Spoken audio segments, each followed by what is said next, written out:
Use AT10, AT15, and AT20 bit to remove the 16 screws securing the housing assembly.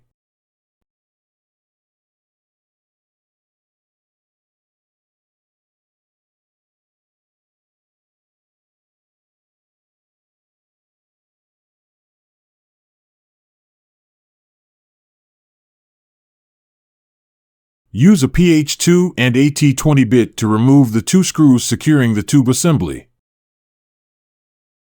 Unplug the black connector. Continue to remove the front connector assembly, collar clamp, and the pothook assembly.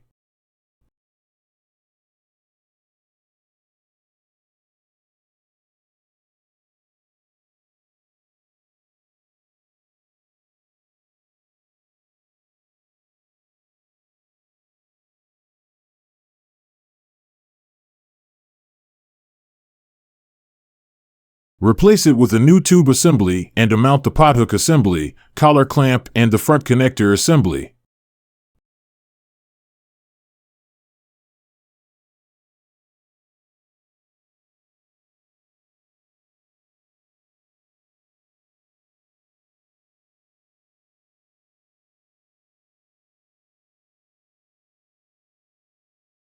Tighten the tube assembly with the 2 screws.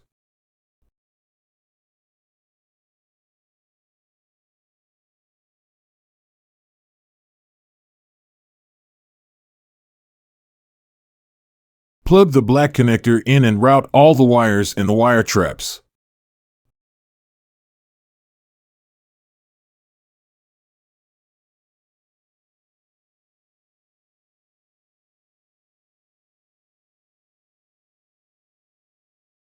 Install the trigger.